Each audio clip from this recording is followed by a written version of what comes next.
Hello ပါဒီနေ့မှာကျွန်တော်ဂျပန်အကောင့်ဖွင့်တဲ့နည်းကိုကျွန်တော်ပြမှာပါဂျပန်အကောင့်ဖွင့်ဖို့ဆိုရင်ကျွန်တော်ဒီ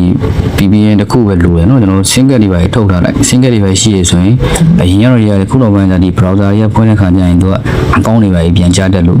အဲဒါအကောင့်ဆုံးကကျွန်တော်ဖုန်း single တွေဖြုတ်လိုက်ဖြုတ်ပြီးကျွန်တော် Wi-Fi ခုချိန်လိုက်ချိန်ပြီးတော့ကျွန်တော်ကဒီ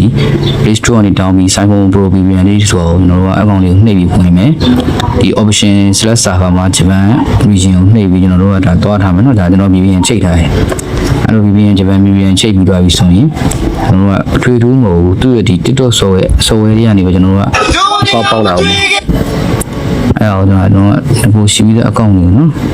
ကျွန်တော်ထွက်လာမယ်ကျွန်တော်ဒီ sign yes နော် sign ရနေမှာကျွန်တော် continue with Google ဆိုနှိပ်လိုက်မယ်ကိုချိန်နေတဲ့နေနဲ့ login ဝင်လို့ရတယ်အောက်မှာကျွန်တော် locate in Japan ဖြစ်နေတယ်ကျွန်တော် continue with Google ဆိုတာပဲနှိပ်လိုက်မယ်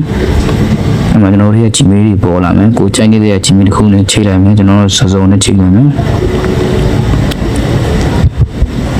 ဒါဆိုသူ loading ဆွဲနေပြီကျွန်တော်တို့ဒီမှာ battery မထည့်ရမယ် battery မှာကျွန်တော်အသက် session နဲ့ပြည်ပြီးသားထည့်ရမယ်မဟုတ်ဆိုရင်နောက်ပိုင်းကျရင်အကောင့်ကပြန်ကျတတ်တယ်အသက် session နဲ့မပြည်ပဲခောက်တယ်ဆိုရင်ကျွန်တော်တို့ခုနောက်ပိုင်းပဲ social media ပဲဖြစ်ဖြစ် session နဲ့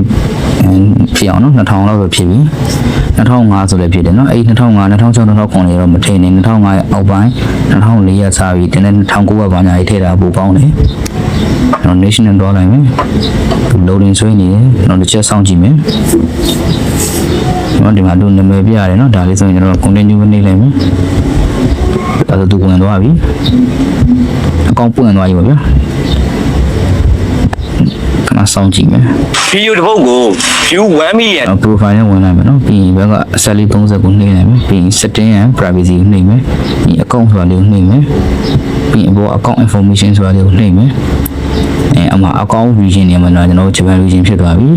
ဒါပါပဲကျွန်တော်တို့အဓိကကတော့ကျွန်တော်တို့ထဲမှာဒီ iPhone Pro ဆိုတဲ့ VPN လေးရှိဖို့အရေးကြီးတယ်။ကျွန်တော် VPN အနေနဲ့မတရားအဆင်မပြေဘူးအကောင့်တွေပဲလောကြတာဖြစ်တယ်။အဲ့ VPN လေးရှိမယ်ရှိပြီဆိုရင်ကျွန်တော်တို့ဖုန်းဆင်းကတ်တွေကျွန်တော်တို့ထုတ်လိုက်မယ်။ထုတ်ပြီးကိုကျွန်တော်တို့ဒီ YoYo app ကနေဒီလိုမျိုးလေးကိုကြိုင်းနေတဲ့ရာတစ်ခုနဲ့ချိန်ပြီးဖောက်တာတော့ပိုပြီး stable ဖြစ်တယ်။တခြား browser တွေကနေဖောက်တဲ့နည်းလည်းရှိတယ်။အဲ့နည်းတွေကအခုနောက်ပိုင်းကျရင်သူအကောင့်ကဘန်တာတွေပိတ်တာတွေဖြစ်တတ်တယ်။ဒီလိုမျိုးလေးစမ်းဖောက်ကြည့်ပါ။အားလုံးကြည့်လို့ပါ